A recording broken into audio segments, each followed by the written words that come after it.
quiero decir que hay algo que es tremendamente llamativo, y es que si uno comienza a googlear con respecto a los periódicos portadas de lo que sucedió aquel 3 de mayo de 1993, se ha ido perdiendo en el tiempo. No se encuentra mucho material fotográfico, como que cuesta pillar la información, y es como que si en esa misma semana, cuando probablemente estamos hablando de uno de los desastres más impresionantes de comienzos de esa década, hubiese sido borrado, olvidado de la memoria colectiva, porque fue quizá de tan alto impacto que incluso la gente, la prensa prefirió olvidarlo lo más rápido que pudo. Yo, después les contaré, tengo una historia muy cercana, muy personal.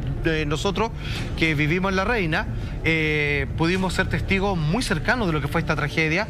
De hecho, el papá de un amigo, de un compañero de curso, murió producto de este aluvión, que para buen entendedor un aluvión es un tsunami de barro en mitad de las principales avenidas de varias comunas de la región metropolitana. Salfate, tal y como tú dices, efectivamente yo creo que una de las catástrofes que más arrasó el Chile moderno, digamos, sería este aluvión del año 93. Tú dices que hay casi que una conciencia colectiva que quiere olvidar.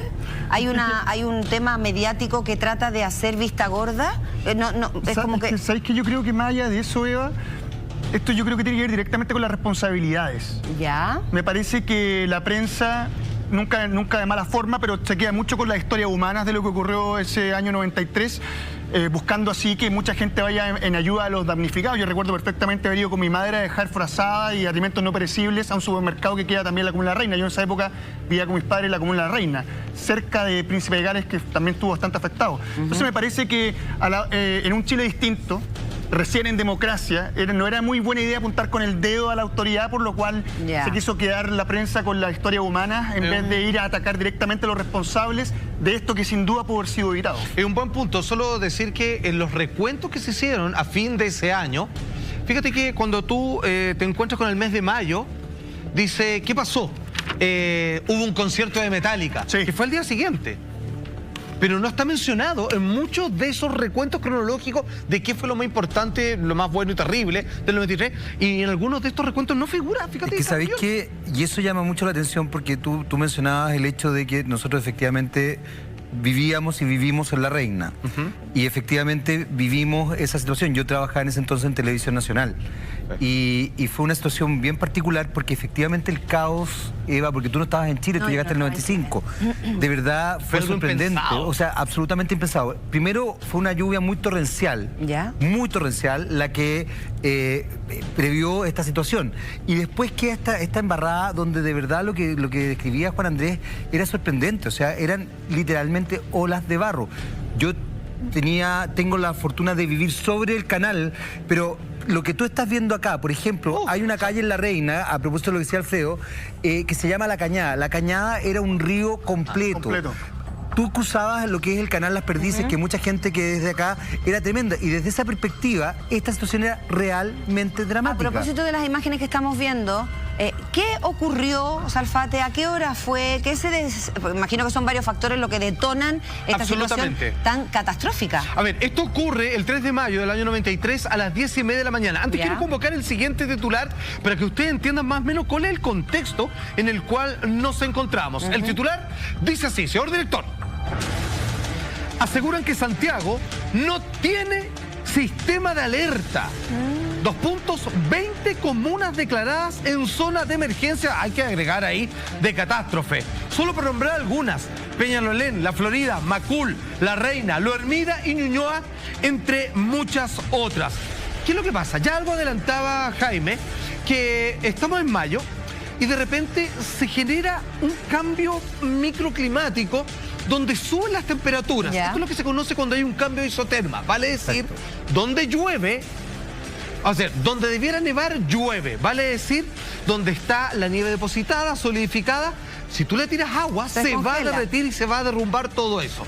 Y de repente llueve en la alta cordillera, ¿cierto? La precordillera, perdón, con 15 grados de temperatura, temperatura justa y suficiente para que esto haga deslizamiento de esta agua congelada, que luego se mezcle con el barro y que junto con una serie de proyecciones urbanísticas que no se tomaron en cuenta, donde las quebradas fabricaron un tobogán y con todos los caminos pavimentados le hicieron el camino perfecto para que el barro entrara de golpe y asesinara a una gran cantidad de personas. Oye, las imágenes son, perdona Carla, pero son yo no he tenido oportunidad de verlas y de verdad que estoy absolutamente impactada con las imágenes, son terribles, o sea, ¿viste hasta dónde llega el barro en las casas, Eva? Es impresionante. Centímetros hacia arriba de las casas. La gente no puede ni cruzar la calle. Casi cubren el techo. Es barro. Exacto. Yo creo que justamente lo que decía Salfa recién, que aquí hay una mezcla de factores, es la reflexión que surge a raíz de esto. Yo la verdad que tengo re poca memoria de qué es lo que pasaba a nivel país en ese momento, pero... Empezamos. No, pero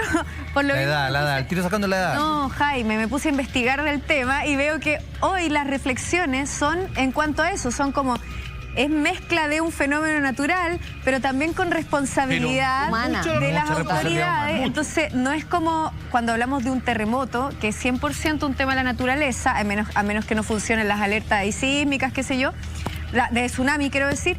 Pero aquí es una mezcla de factores y volvemos a lo mismo que hemos llegado muchas veces nosotros aquí en el programa de decir... Finalmente se sabía que esto podía ocurrir por la forma que tienen estas calles y cómo cae el caudal en caso de que suceda algo así. Ese informe existía. Y ahí tú dices, chuta. Y nadie lo pescó y solamente salió después con una indignación terrible. Para que ustedes entiendan, le hicieron un tobogán al barro. Ok, ¿qué es lo que pasó? Entonces son las 10:30 de la mañana del 3 de mayo de 1993, cuando se derrite esta nieve y al caer con tal velocidad empieza a agarrar el barro y los escombros de los que están en la quebrada de Macul. De repente se da cuenta de que llega a lugares pavimentados, lo que genera como una especie de cortina de deslizamiento perfecto para que esta avance a toda velocidad. Termina cayendo en distintos canales, ¿cierto? Como el canal San Carlos, por ejemplo, así como las perdices que se desbordan de manera impresionante. Las imágenes que ustedes están viendo debe ser incluso hasta lo más suave de lo que ocurrió. Ejemplo claro, yo siempre vivo muy cerca de Tobalaba con Larraín. Cuando yo sigo un compañero de curso, vive ahí, voy con otro compañero en auto a ver cómo está, porque obviamente no pudo salir de la casa. Con el auto llegamos hasta cierto punto y el auto quedó enterrado y de suerte logramos sacarlo retrocediendo. Decidimos ir caminando hasta la casa de él, agarrándonos de las rejas de las casas, porque cuando pisabas el barro te llegaba más arriba de la rodilla y después no podías sacar el pie. Como arena movediza. Quedabas enterrado, después no podías volver con el pie, a seguir caminando. Es así cuando nosotros nos enteramos que su padre había muerto. No. ¿Saben cómo murió este hombre? Para que ustedes entiendan con la velocidad que fue esto. Está en la mañana y este hombre va a su negocio. El papá era dueño de su propia empresa. Y mientras mis compañeros teníamos unas pruebas especiales, había que llegar más tarde ese día, él se asoma a la calle, ve algo en el horizonte, que ve así como que está como perturbado, digamos, se ve así como algo raro, y empieza a gritar para adentro, oiga, vengan a ver que pasa algo. Y entre que está avisando esto para que su familia vaya a ver qué puede ser esto que se ve al fondo de la avenida, ellos salen y ven cómo pasa todo el barro y se lleva a su padre, que obviamente no lo encontraron hasta un par de semanas después. Obvio. A ver, el espectáculo de lo que a mí me tocó ver cerca de mi casa eran autos enterrados dentro de los líderes de las casas. Agarró todo. O sea, era un barro que te llegaba un poquito más arriba de la rodilla, en otras partes fue mucho peor, y que claramente no perdonó. Ya a la media hora eso estaba seco completamente y no te podías caminar por ahí y se transformó en un cementerio por avenidas como la Raza, Valbilbao. Un material sólido porque arrastraba también, me imagino, piedra, por supuesto. Claro. Entonces tú te das cuenta, a ver, la crisis, ¿cómo se llama?, de salud que se generaba, la crisis de higiene, digamos. Por otro lado, lo que acaba de mencionar Juan Andrés, de verdad, era sorprendente porque lo que tú describías, Eva, es perfecto, como una arena movediza, pero además con una fuerza tremenda. Y lo otro, que también me acaba de mencionar Juan Andrés, con esta historia horrorosa que acabas de contar, te agradezco que la hayas compartido, digamos, era la rapidez con que avanzaba el aluvión.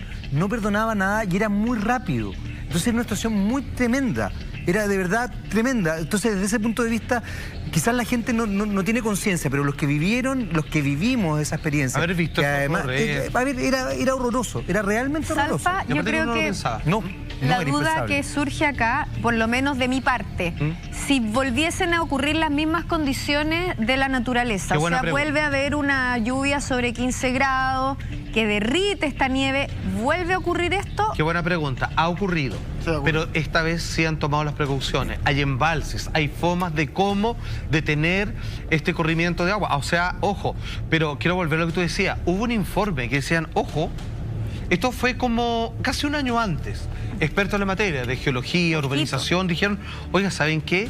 Ojo, aquí en cualquier momento puede pasar esto y es incalculable el desastre. Y la verdad es que dijeron, sí, pero ¿cuánto es posible que pase? No, puede pasar en cualquier Pero, momento. y con No lo relación, pescaron y con y no hubo advertencia, no había un sistema de cómo advertir, oye, en 5 minutos más en tu casa va a llegar un aluvión. No tenía ese sistema.